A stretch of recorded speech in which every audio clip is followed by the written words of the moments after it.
Assalamualaikum warahmatullahi wabarakatuh. Perkenalkan, saya Tuti Rospiarti, calon guru penggerak Angkatan 9 SMK Negeri 1 Pemilahan.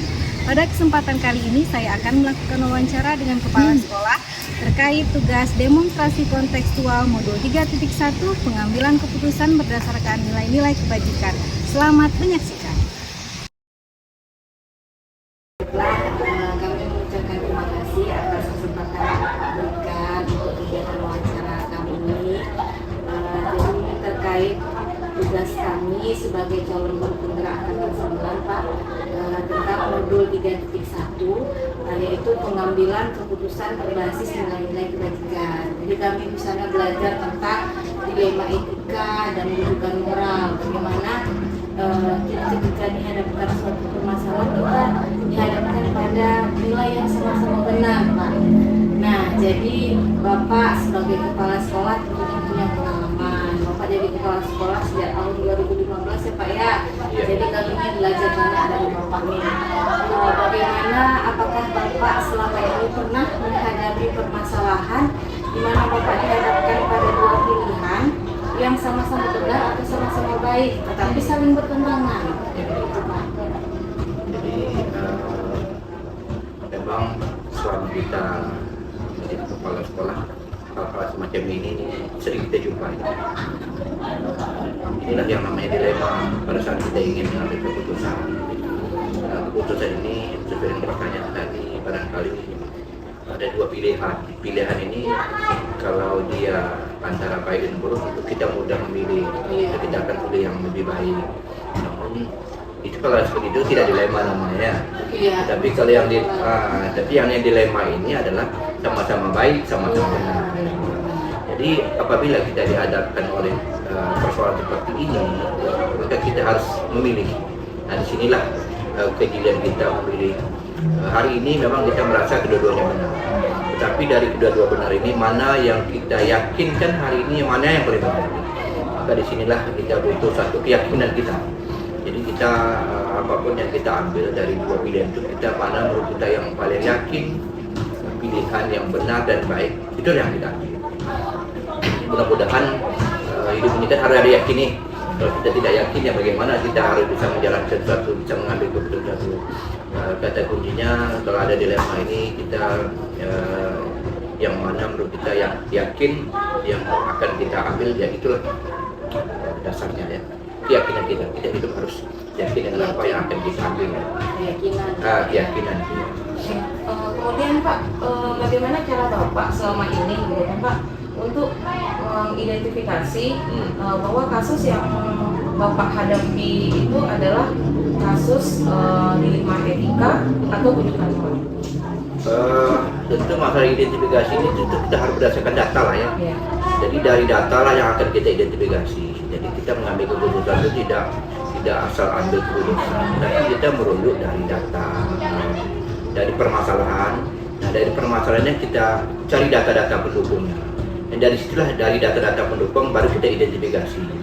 Jadi kalau kita menyusun sebuah skripsi kan begitu ya, apa permasalahan kita identifikasi, baru kita ambil keputusan atau kesimpulan. Nah, begitu juga pada saat kita mengambil keputusan, kita berdasarkan data, berdasarkan fakta. Namun data dan fakta ini kita tidak bisa sumber hanya satu. Kita kumpulkan dari beberapa data-data, baik itu data-data yang penting, data-data pokok, data-data primer, barangkali tidak ada data-data mendukung. Nah, itulah kita sampaikan sehingga kita berharap kalau sudah berdasarkan data, mudah-mudahan keputusan yang kita ambil itu biasa selalu benar. Baik, Bapak. Jadi berdasarkan data, Pak ya. Iya. Benar-benar kami juga belajar seperti itu, yang mengumpulkan fakta-fakta yang relevan dengan permasalahan tersebut.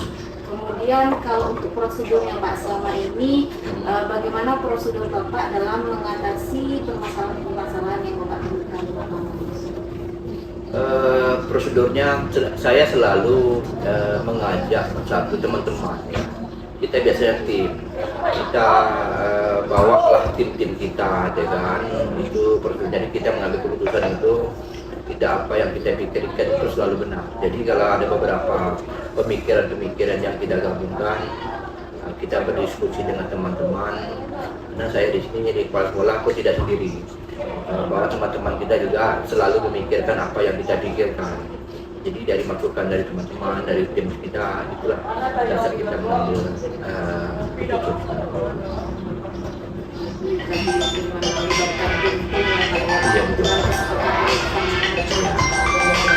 Mungkin ada SOP ya Pak ya dalam penyelesaian masalah ya Pak ya.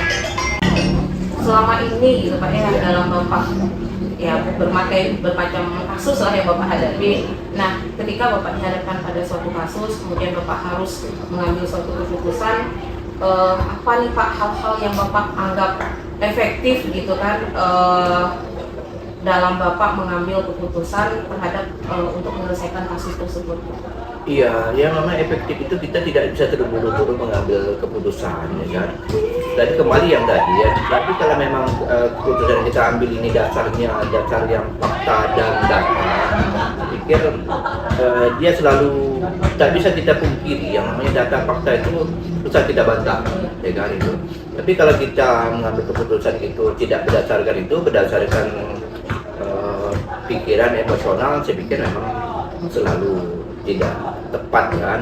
Tapi pada dasarnya ada dasarnya benar, apalagi tadi kita mengajak tim-tim kita mendiskusikan permasalahan itu, mudah-mudahan itu biasanya keputusan yang kita ambil itu biasanya tepat ya. Berarti data, fakta yang ada gitu Pak ya, itu tidak bisa kita kesampingkan ya Pak ya. Kemudian kita tidak bisa juga mengandalkan yang namanya emosional gitu ya Pak ya. Baik Bapak, pertanyaan selanjutnya nih, tentunya ketika dalam mengambil sebuah keputusan akan ada yang pro dan kontra ya Pak ya, atau ada permasalahan-permasalahan lain. Nah kira-kira nih selama pengalaman Bapak, tantangan apa yang Bapak temukan ketika Bapak dalam pengambilan keputusan? Berkaitan dengan keputusan kita ini pastilah ada yang pro dan kontra kan. Pro kontra itu biasa. Jarang keputusan itu kalau kita ambil itu semuanya setuju, itu sulit. Bahkan kalau keputusan kita ambil semua setuju, kayaknya tidak ada seninya kan. Nah disinilah kita beberapa bagaimana kita meyakinkan teman-teman kita yang mungkin masih kontra ya. Jadi kita beransur-ansur melakukan pendekatan. Mungkin mereka ini, kalau saya berpikir mereka yang kontra ini mungkin mereka belum tahu apa tujuan kita mengambil keputusan, apa yang ingin kita capai. Apakah lagi sekarang ini perubahan-perubahan itu selalu cepat. Jadi mereka kadang-kadang terbiasa dengan hal-hal yang biasa, tetapi tidak ingin ada perubahan. Kan itu memang satu tantangan ya. Karena maka pada saat ada perubahan mereka kadang-kadang ya ini kontra nih. Tetapi kita beransur-ansur, memang fokus kita ke yang bagaimana kita meyakinkan teman-teman kita yang mungkin masih kontra. Kalau teman-teman kita yang pro mungkin tidak ada masalah. Tapi untuk perubahan itu memang selalu ada butuh perjuangan, butuh kesabaran, mungkin butuh pendekatan. Mungkin orang ini untuk meyakinkan dia mungkin cara begini, mungkin yang ini mungkin caranya begini. Saya pikir ya begitu saja mungkin pendekatan kita pada saat kita mengambil keputusan yang berakibat ada pro dan kontra. Meyakinkan teman-teman yang masih kontra ya Pak ya, kemudian nih Pak, dalam pengambilan keputusan nih ketika Bapak menyelesaikan suatu kasus, nah apakah ada waktu tertentu nih Pak yang Bapak jadwalkan gitu? Misalnya apakah kasus itu harus diselesaikan pada saat itu ketika kasus terjadi, atau Bapak memerlukan waktu gitu? Ini bisa dijelaskan ya Pak? Memang keputusan itu dilihat daripada kasusnya. Ada keputusan hari ini, satu detik ini harus kita ambil gitu kan. Ada seperti itu yang sifatnya urgen, yang harus segera kita ambil ya. Tidak bisa kita menunggu besok atau lusa. Itu sifatnya insiden ya. Kalau sudah insiden tak mungkin kita berpikir lagi nih. Apalagi kalau seorang pilot ya, mau terbang tunggu saya rapat, itu tak mungkin kan. Tetapi kalau keputusan yang sifatnya perjalanan ke depan, misalnya pada saat kita menyusun perjalanan sekolah, nah ini memang kita harus bikin schedule kan. Mungkin tahap pertama kita mungkin menyusun draft-draftnya dulu, mungkin berikutnya kita sosialisasikan, mungkin pada saat nanti barulah kita mengambil keputusan. Itu sifatnya ada yang sifatnya urgen, ada yang sifatnya memang perlu pemikiran yang panjang. itu sifatnya. Jadi bisa saja seketika itu diambil keputusan, bisa saja mungkin perlu waktu lama ya. Seperti itu. Baik, yang terakhir dari saya. Ya, silakan. Jadi adakah seseorang atau yang faktor-faktor yang mempengaruhi Bapak yang Bapak pikir yang Bapak membantu dalam pengambilan keputusan? Pasti. Jadi memang pada saat kita mengambil keputusan ini kita juga perlu orang-orang yang bisa bukan mempengaruhi tapi meyakinkan kita. Apalagi keputusan ini kadang-kadang berkaitan dengan regulasi. Jadi pada saat keputusan yang kita ambil harus ada dasar-dasar hukumnya. Kemudian kadang-kadang permasalahan ini timbulnya tidak semua kita memahami itu. Jadi kita perlu berdiskusi dengan orang-orang yang memang mendalami masalah itu. Kadang-kadang mungkin ada keputusan yang kita ambil yang berkaitan dengan hukum. Nah kita juga harus bisa meyakinkan kita orang-orang yang paham dengan itu. Jadi orang-orang inilah yang satu ketika nanti yang bisa meyakinkan kita sehingga kita tidak ragu-ragu dalam mengambil keputusan. Ya, seperti itu ya. Tapi kalau yang memang keputusan yang kita ambil ini orang-orang yang mempengaruhi kita, kadang-kadang setelah kita ambil keputusan ini orang ini tidak pas, ini tidak tepat, ya itu juga selalu ada. Tapi kadang-kadang itu tak perlu kita pikirkan lebih lama, tapi bagusnya kita mikirkan bagaimana orang-orang yang bisa mempengaruhi kita ini menguatkan untuk kita dasar kita mengambil sebuah keputusan.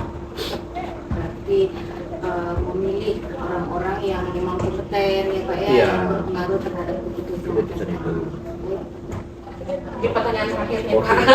Pertanyaan terakhir, refleksi aja nih Pak, gitu kan. Nah, 11 tahun tentu banyak sekali nih kasus yang sudah Bapak tangani. Kemudian tentu kan ada pengalaman-pengalaman tertentu yang mungkin hikmah atau pembelajaran gitu. Nah, bisa Pak di-share ke kami gitu. Ya, kalau dia ini mungkin pengalaman dalam hal mengambil keputusan ya. Iya Pak. Yang mengambil keputusan. Memang kita setiap saat itu memang kita harus mengambil keputusan. Dan kapanpun, dimanapun, kita mungkin pas bangun tidur pun kita harus mengambil keputusan. Apakah kita lanjut tidur atau kita bangun tidur kan? Ini itu contoh yang sederhana saja. Nah, apalagi dalam sehari-hari dalam tugas-tugas kita. Memang tugas seorang pemimpin itu dia banyak arahnya pengambilan keputusan. Jadi setiap saat mungkin kita harus siap mengambil keputusan.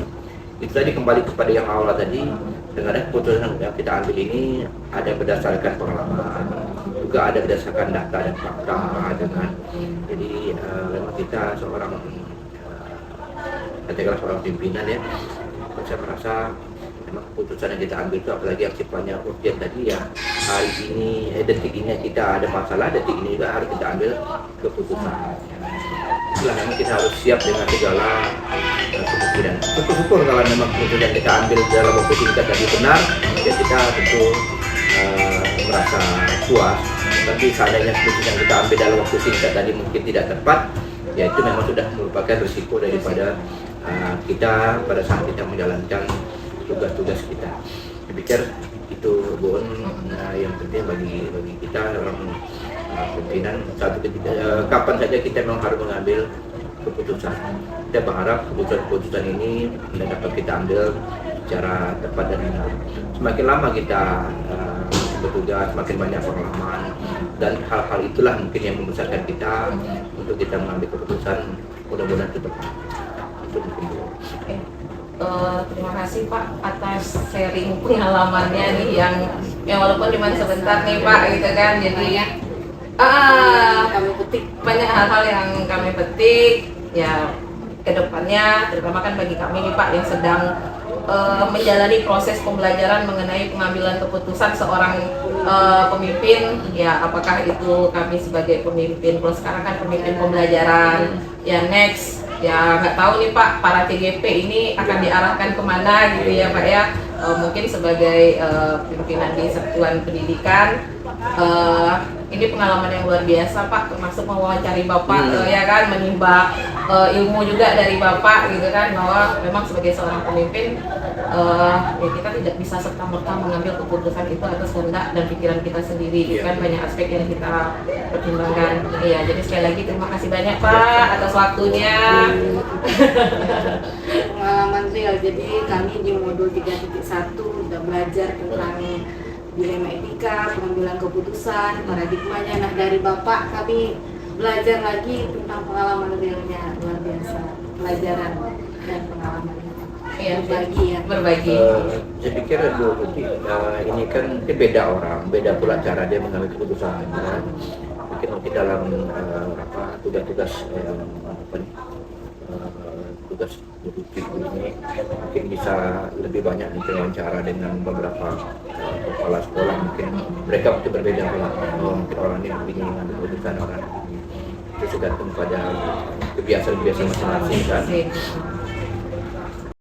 Baik, setelah saya melakukan wawancara dengan Kepala SMK Negeri 1 Temilahan, kepala sekolah saya melihat beliau dalam mengambil keputusan telah memperhatikan 4 paradigma sesuai dengan permasalahan yang dihadapi. Kemudian beliau juga menerapkan prinsip pengambilan keputusan juga berdasarkan permasalahan. Kapan itu prinsip dengan menggunakan berbasis peraturan, kemudian prinsip berbasis rasa peduli dan kasih sayang. Dan dalam pengambilan keputusan juga beliau telah memperhatikan 9 langkah pengambilan keputusan. Di antaranya beliau mengumpulkan fakta-fakta yang relevan, melibatkan orang-orang yang kompeten, serta mengambil keputusan dengan melakukan musyawarah, tidak diiringi dengan rasa emosional, serta memperhatikan nilai-nilai yang kebajikan mana yang lebih diprioritaskan. Baik, terima kasih. Assalamualaikum warahmatullahi wabarakatuh. Waalaikumsalam warahmatullahi wabarakatuh. Selamat siang Bapak. Selamat siang. Jadi terima kasih atas kesempatan yang Bapak berikan untuk kegiatan wawancara ini. Jadi ini terkait tugas kami sebagai calon guru penggerak angkatan 9 pada modul 3.1 tentang pengambilan keputusan yang berbasis nilai kebajikan. Jadi di sini kami ingin sharing, bertanya tentang pengalaman Bapak mengenai pengambilan keputusan yang berhubungan dengan dilema etika dan wujudkan moral. Baik Bapak, mungkin sebelumnya Bapak boleh memperkenalkan diri dulu Bapak. Oke, siap. Terima kasih Ibu Tuti dan Ibu Marinda yang pada hari ini telah berkunjung ke SDN 023 Temilahan. Saya kepala sekolah di SDN 023 Temilahan. Nama saya Ahmad Afandi, SPD MPD. Kebetulan saya sudah memimpin di SDN 023 ini selama 3 tahun. Jadi terima kasih atas kehadirannya yang mewawancarai petugas CGP Angkatan 9. Silakan apa yang ingin ditanyakan, yang ingin kita bahas pada hari ini santai saja, jangan terlalu tegang ya Bu ya. Oke, terima kasih Bu. Ya baik Pak, jadi karena Bapak sudah lama ya menjabat sebagai kepala sekolah, barangkali banyak sekali pengalaman-pengalaman Bapak yang Bapak temui ya terkait dengan kasus dilema etika dan wujudkan moral. Kira-kira bagaimana Bapak mengidentifikasi kasus-kasus yang merupakan dilema etika dan wujudkan moral ini Pak? Oke, terima kasih Ibu Marinda atas pertanyaannya. Dalam kasus identifikasi dilema etika dan wujudkan moral ini sebenarnya sangat banyak Bu. Terutama sampel ya, contoh tawaran-tawaran dari luar, misalnya pembelian buku dan segala hal, itu merupakan wujudkan moral. Kemudian ada beberapa hal juga terkait misalnya intervensi dari luar, intervensi dari dalam juga ada. Tentunya saya melihat juga situasinya seperti apa dan masalahnya seperti apa yang dihadapi. Ketika nanti permasalahan ini membawa dampak positif, tentu bisa kita laksanakan. Tapi kalau banyak negatifnya, tentu kita pertimbangkan terlebih dahulu. Nah, itu salah satunya identifikasi saya. Ya, baik Bapak. Kemudian selama ini Bapak dalam menjalankan pengambilan keputusan di sekolah Bapak, terutama untuk kasus-kasus di mana ada kepentingan yang sama-sama benar, sama-sama mengandung nilai kebajikan kebajikan, tetapi dia saling bertentangan. Nah, bagaimana Bapak menjalankan pengambilan keputusan itu, Pak? Oke, ini kasus yang sama-sama benar ya, Iya. yang harus kita putuskan dalam waktu bersamaan. Ya. Tapi ini banyak hal yang juga tentang bertentangannya. Oke, biasanya saya sebagai pimpinan, tentu saya punya tim di sekolah saya yang saya sebut misalnya sebagai wakil kurikulum, wakil kesiswaan. Misalnya masalah ini berhubungan tentang apa? Kalau dia berhubungan tentang kesiswaan, tentu saya panggil wakil kesiswaan. Kalau kurikulum tentu berhubungan dengan kurikulum, baik itu tentang ujian dan segala hal. Jadi untuk masalah selanjutnya ketika hal ini sangat sulit diputuskan, tentu kita rapatkan juga kepada majelis guru. Saya tetap memegang teguh ajas mufakat, musyawarah untuk mufakat. Tentunya kita ambil suara terbanyak, mana yang lebih kita dahulukan di antara kebijakan yang harus kita ambil yang sama-sama benar tadi kasusnya kan seperti yang Ibu sampaikan. Tentunya kita ambil rapat, kita voting, suara terbanyak yang mana yang harus kita dahulukan. Itu biasanya saya lakukan. Oke, baik Pak. Jadi Bapak ketika Bapak dihadapkan dua kasus yang sama-sama benar, maka Bapak berkoordinasi dengan tim lah gitu Pak ya. Bapak memasukkan atau melibatkan orang yang benar-benar kompeten di bidangnya Pak ya. Oke, baik Pak. Kira-kira langkah-langkah atau prosedur seperti apa yang biasa Bapak lakukan? Nah, kalau masalah yang dihadapi, misalnya contoh terkait dengan siswa, tentunya saya tanya, saya panggil dulu kesiswaan, kemudian saya panggil juga guru kelasnya, kemudian ketika masalah ini saya tanyakan secara saya panggil berhadapan, tentunya kan akan ada titik temu, akan ada keterangan yang disampaikan oleh pihak gurunya maupun kesiswaan untuk masalah yang dihadapi. Kemudian ketika masalah ini, contoh masalah siswa yang nakal, tentu saya libatkan juga orang tuanya. Tentu apakah orang tuanya tahu tentang keadaan anaknya atau tidak. Nah tentu secara tidak langsung saya panggil juga orang tuanya. Kita sampaikan apa adanya dan kita hadapkan kepada gurunya. Kalau memang orang tuanya bisa diajak bekerja sama dan telah kita sampaikan dengan baik, tentu kita berikan pemahaman juga, tentu dia akan mengerti dan memahami tentang masalah anaknya. Jadi apapun keputusannya, tentu setelah semua pihak kita libatkan, barulah kita ambil kebijakan yang terbaik seperti apa untuk kedepannya gitu. Untuk hal yang menjadi permasalahan dengan anaknya tadi seperti itu. Baik Bapak, berarti di sini Bapak dalam mengambil keputusan itu Bapak melibatkan ya segala yang memang dia terlibat, kemudian meminta pendapat atau mengajak musyawarah mufakat dengan orang-orang yang kompeten. Kemudian selama ini apa yang Bapak anggap efektif dalam pengambilan keputusan pada kasus-kasus dilema etika? Untuk hal yang efektif tentunya ada hal positif dan negatifnya. Saya merasakan ketika saya memimpin, apalagi ini kan termasuk sekolah yang ruang lingkupnya besar dengan jumlah guru hampir 30 lebih dan probel ada 18, muridnya juga banyak. Tentunya saya memahami karakter juga masing-masing dari individu, termasuk guru, teknik dan segala hal.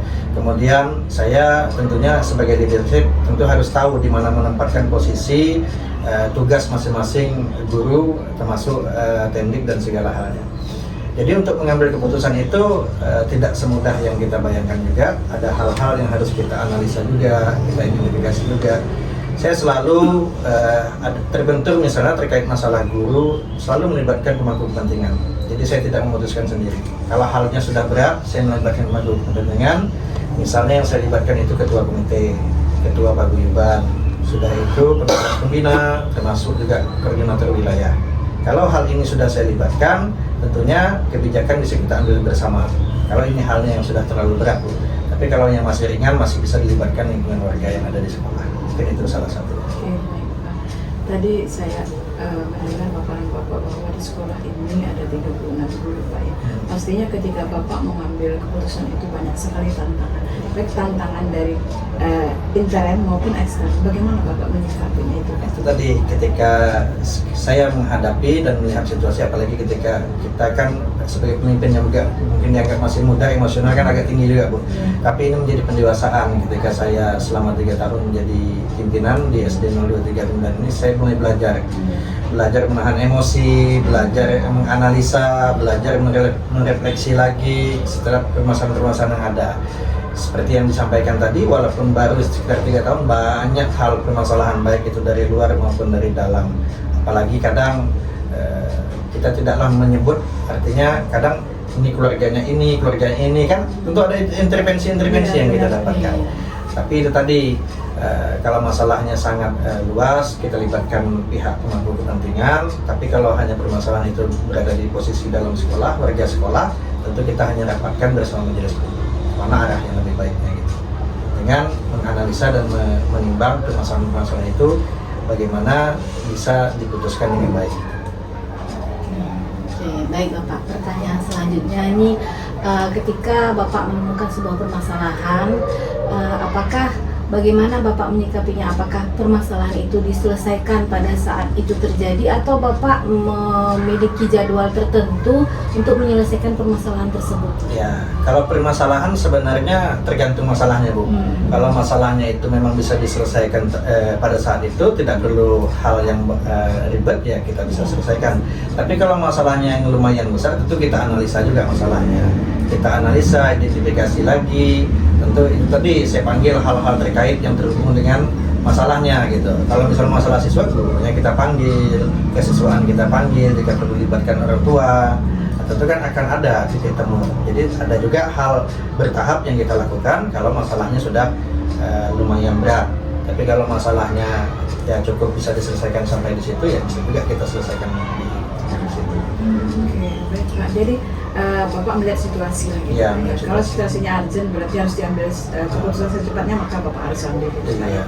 Oke, baik Pak. Ketika Bapak mengambil keputusan itu, adakah seseorang atau faktor-faktor apa yang selama ini mempermudah atau membantu Bapak dalam pengambilan keputusan? Nah itu tadi, saya merasa tidak sendiri.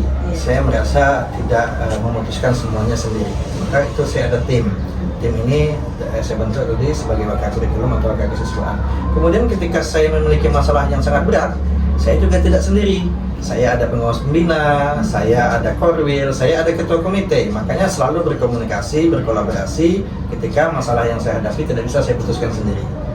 Alhamdulillah ketua komite kita welcome, korwil kita welcome, kemudian pengawas pembina kita juga welcome. Mereka selalu memberikan pandangan. Jika perlu kita duduk bersama. Kalau masalahnya tidak bisa diputuskan sendiri.